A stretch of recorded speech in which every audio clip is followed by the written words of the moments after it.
Tu expérimentes l'illusion ou le rêve de la troisième densité quand ta conscience s'identifie à l'étroite perspective offerte par tes instruments perceptifs et opératifs, et notamment ceux de ton enveloppe vitale, vibrant, en troisième densité. Cette perspective étroite te fait croire en une séparation entre toi-même, identifié au corps qui perçoit, et un monde jugé extérieur à toi-même, le monde perçu. Cette identification à tes moyens de perception, à partir desquels tu te formes un point de vue sur le monde, implique un oubli de qui tu es véritablement, à savoir un prolongement spirituel de la source, qui s'est habillé temporairement d'une combinaison organique, le corps tridimensionnel, pour vivre une expérience terrestre. En tant que conscience, tu es une source d'attention, autrement dit une source d'énergie qui vient nourrir ce sur quoi elle s'applique. Tu dispenses cette énergie en continu et tu peux l'investir où bon te semble. Tu peux la diriger, la concentrer, la moduler et la mettre au diapason de fréquences plus ou moins élevées. Ce sur quoi tu investis ton attention détermine ainsi le niveau général de tes fréquences. Malgré ton déguisement temporaire, tu demeures telle une petite étoile cosmique, nourrie en permanence par la source une et centrale dont tu es l'expression et le prolongement. Le niveau de tes émanations ou fréquences énergétiques définit ainsi le niveau de densité de ton expérience.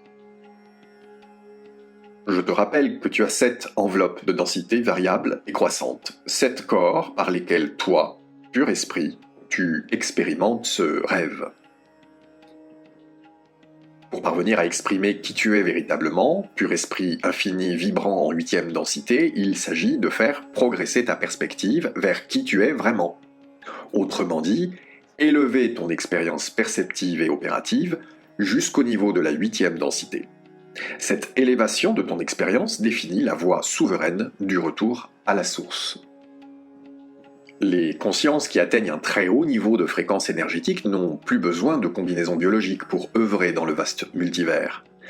Ainsi, lorsqu'elles assistent des âmes incarnées dans la matrice, elles se servent de leur corps causal, l'enveloppe informationnelle en 6D, pour interagir avec la claire intuition des consciences incarnées, voire de leur corps vibral, l'enveloppe vibratoire en 5D, pour interagir avec leur claire audition. Parfois même, ces consciences guides pourront se servir d'un corps astral en 4D pour interagir avec le clair ressenti des âmes contactées, ce qui leur donnera même l'option d'occuper temporairement leur corps biologique afin de leur éviter un accident grave ou un désastre, par exemple. Dans ce dernier cas, on dira des miraculés qu'ils ont été sauvés par leur ange gardien. C'est ce qui explique que ces consciences guides soient tout naturellement invisible à ta vue grossière, car la combinaison biologique dans laquelle tu expérimentes et perçois la simulation n'a accès, par ses capteurs optiques, qu'à une très étroite et très limitée bande de fréquence. Cette bande de fréquence est définie par le niveau de densité dans lequel tu fais le principal de tes expériences, à savoir la 3e densité. Et les âmes qui sont surtout submergées par le monde du travail, les déplacements incessants de leur corps physique, la recherche d'énergie vitale, l'activité physique, etc. se trouvent en moyenne dans cette 3e densité. Elles ne décréteront pour la plupart réel que ce qui est visible sous le soleil de cette simulation et ne chercheront généralement pas plus loin. Pour rappel, la lumière visible, que tes yeux peuvent percevoir, représente une très petite fraction du spectre électromagnétique total. La lumière visible, à l'aide de tes capteurs optiques, ne constitue qu'environ 0,0035% du spectre électromagnétique total, ce qui veut dire que nous sommes quasiment des aveugles. Pour autant, quand tu médites très profondément, et ce dans un parfait retrait de tes sens grossiers, tu expérimentes temporairement des états de conscience élevés, élargis, correspondant à des fréquences de 6e densité. Si tu es complètement absorbé dans ces états méditatifs au point d'atteindre des expériences contemplatives, et ce jusqu'au degré très subtil qui te permet d'accéder à des visions de l'esprit et de la source, alors tu te tiens temporairement dans la 7e, voire la 8e densité. Hélas, ces épisodes méditatifs ou contemplatifs sont exceptionnels, autant que brefs. Au quotidien, nos consciences incarnées sont prises dans le tourbillon des distractions mondaines, et donc dans les énergies correspondant à la 3e densité. Certaines sont en 4e densité parce qu'elles vivent désormais en alignement vibratoire avec leur cœur, parce qu'elles sont globalement aimantes et bienveillantes à l'égard des autres, et qu'elles sont dotées d'une haute empathie, d'une relative paix intérieure. Certaines même parviennent à se hisser jusqu'à la 5e densité et à s'y maintenir en conservant un état d'esprit harmonieux, instruit par la sagesse de la source et demeurant à l'écoute de leur cœur. Elles chutent néanmoins en 3D dès lors qu'elles perdent patience, qu'elles s'agitent futilement ou qu'elles se livrent à la colère ou à la violence. Pire, elles pourraient même régresser en 2e densité si elles s'abandonnaient à un état mou, végétatif, mortifère, muré dans le mutisme où le corps serait faible et avachi, l'esprit complètement déprimé. Cet échelonnement des densités, 2D, 3D, 4D, 5D, est avant tout une convention de l'intelligence. Nous pourrions compter jusqu'à 12 niveaux de densité pour nous simplifier la compréhension théorique, mais nous retiendrons surtout qu'au sein de chaque densité, il existe des paliers, des gradations subtiles, comme des notes de musique d'octave en octave. La dernière et la plus haute densité expérimentée est celle où la conscience fusionne avec la source en se laissant réabsorber en elle.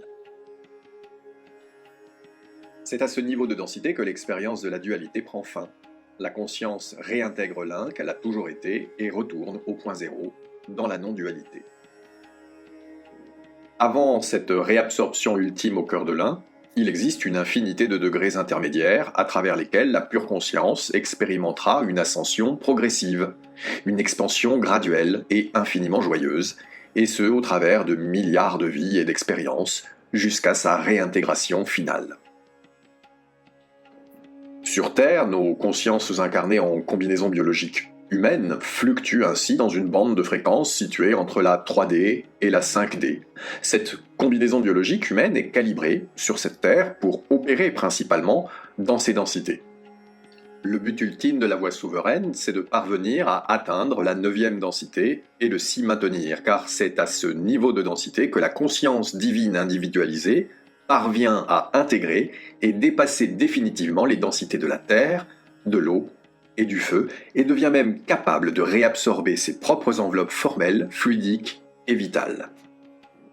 Dans le bouddhisme tibétain de la tradition Dzogchen, des ascètes hautement réalisés parviennent à dissoudre leur corps en énergie pure au moment de la mort, qui est bien souvent choisie et volontaire. Cette dissolution est considérée comme un signe de réalisation complète. Il serait possible, à travers une rigoureuse discipline de méditation, de rétroverser la matière en lumière, ce qui conduit au rétrécissement du corps physique tandis qu'il se forme des phénomènes lumineux durant le processus, évoquant un arc-en-ciel. La densité d'union avec la source, celle de la fin de la dualité, de la fin du voyage, du retour définitif à la maison, varie selon les auteurs et les points de vue. Elle se situerait entre la 9e et la 12e densité. L'important, bien sûr, ce n'est pas la destination, mais le voyage.